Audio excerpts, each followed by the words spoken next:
While impeachment dominates Washington, our CBS News campaign reporters have been asking voters in early states what they think of the investigation into President Trump.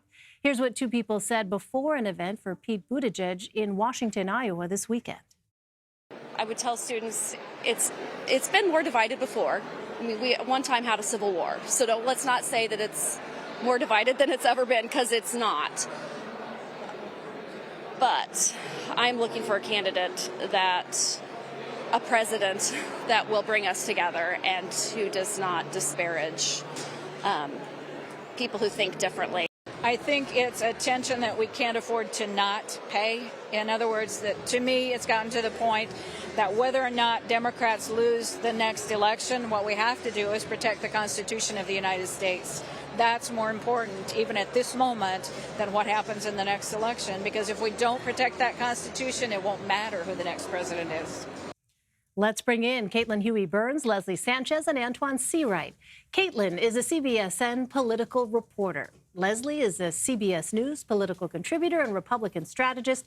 And Antjuan is a CBS News political contributor and Democratic strategist. Welcome to all of you. Catilin, you were in Iowa this weekend. What did you hear from voters about impeachment? Did it come up much? You know, it really doesn't come up still. Even as we've seen these public hearings, voters are really not asking about it. But I did ask voters, are you paying attention to the impeachment inquiry? And they are. They're paying attention, but not every little iteration. And basically what you're finding from Democratic voters, at least in Iowa, is that they're interested in it. They want Congress to proceed with it, but it is not top of mind. It is not a top concern for them. They kind of see it as separate. Instead, they're asking the candidates about things they've been talking about this entire campaign: healthcare, the economy, and climate. Yeah, Leslie, when you talk to Republican voters, have their minds moved at all on this question of impeachment? Not at all. And I really like hearing about Iowa because it reminds me of the summer of 2015, a full year and a half prior to the 2016 presidential election. And the only name that any of the individuals wanted to talk about was Donald Trump.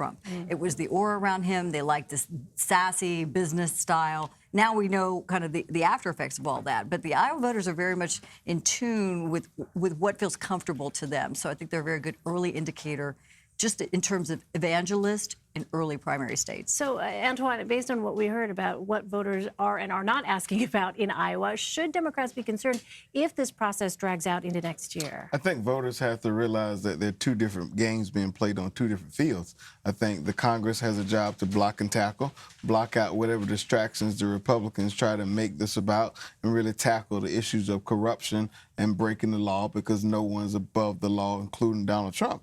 I think on the other field, you have the presidential candidates who have to be laser focused on trying to determine or speak to voters how they're going to execute the plays that Democrats drew up in 18 that was able to help us win places that Donald Trump won in 16.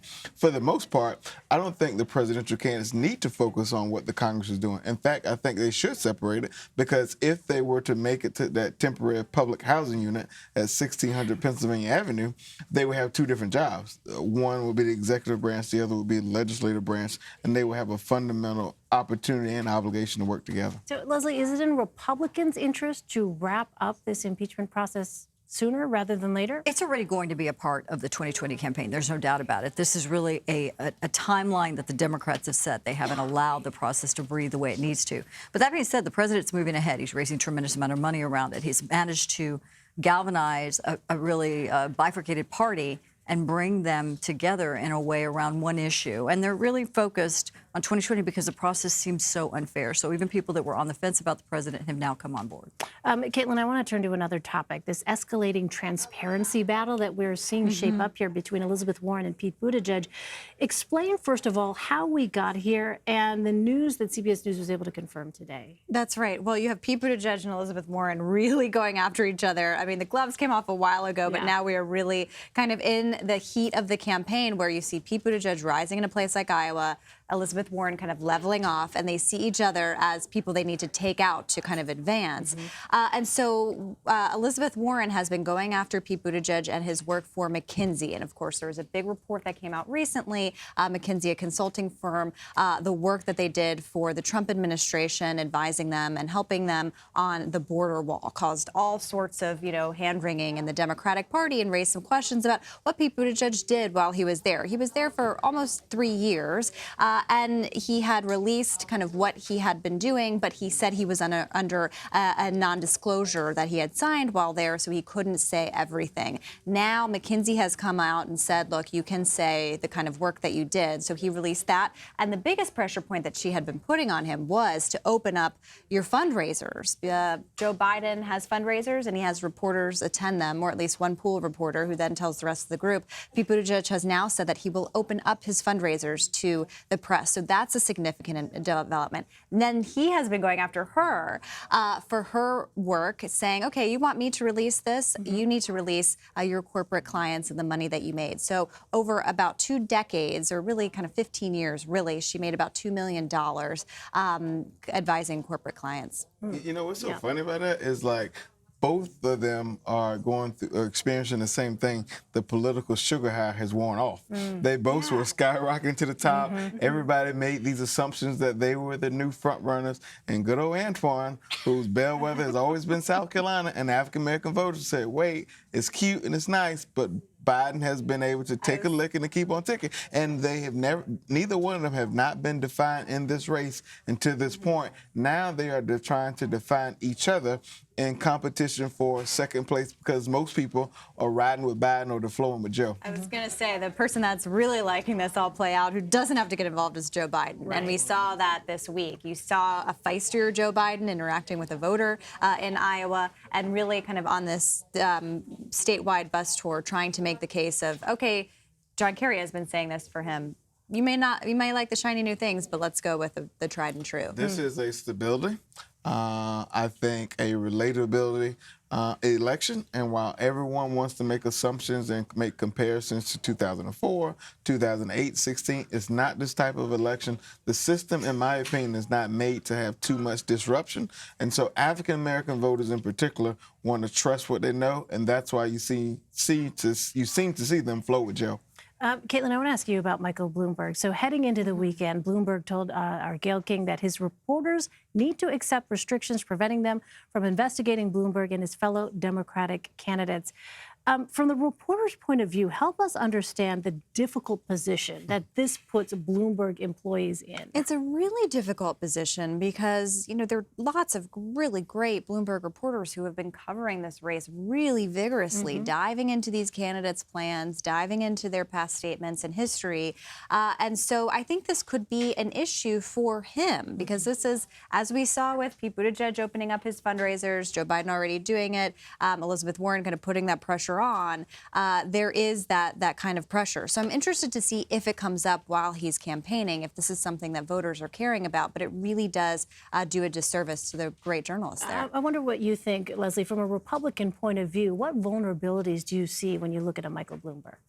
The biggest benefit is that he has that unorthodox approach, right? He's got the business leader style, which a lot of people were responding to. The deficit he has is he doesn't have a base of support, certainly outside the Northeast, and that's questionable. And that's a problem that many candidates, right and left, have run into. You have to have a core state as a governor, evangelicals, some sort of movement that it's going to, or a mission, like you have the Bernie Sanders folks who are really collective around a set of ideals.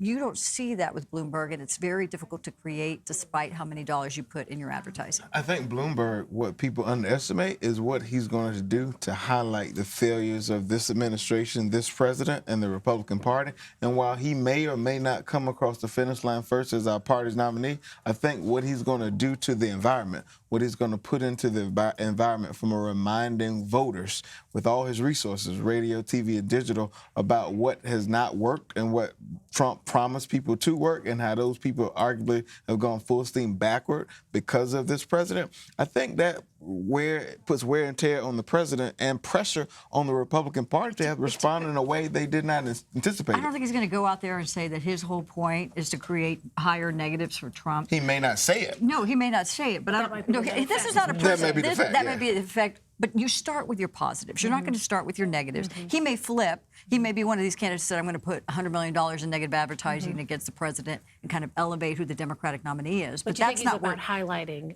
his own accomplishments. He's a winner. He's somebody who's going to go, he thinks he can be president, and he's going to aim for presidency. He's not going to aim. It's a balancing act, but first he has to introduce himself nationally. through the primaries. In our last 30 seconds, then, Caitlin, I mean, what is it that we have seen in terms of Bloomberg trying to sort of define himself, you know, for people out there across the country? Well, he's already spending so much money, and I think that says a lot about this race. When you have someone like Cory Booker, who's been trying to make that debate stage, and he has been saying that, look, with Kamala Harris out of the race, there are more billionaires on the debate stage than black people. Oh, I wish we could talk about that more. But it does highlight, you know, the Harris campaign said that the amount of money that Bloomberg spent on TV in his first week was twice as much as she had raised the entire time.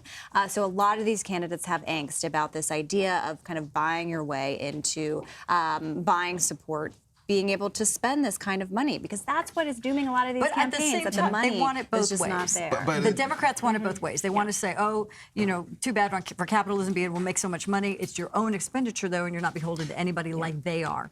And that's a big Biden issue. All right, give me the last word, But Antjuan. Stein has been spending a lot of money, and it has not translated into support in the polls. He's got great belts, though, and everybody wants to know. And So ties, do where they're not from. fall into this trap of thinking because people put money on ads, that's going to translate to voters. We've seen that Hillary Clinton narrative knows that. painted before, and it did not work before. This is a high-tech, high-touch election, and ultimately this falls in the hands of African-American voters. And the one thing I know, as being the resident one at this table, we cannot be bought.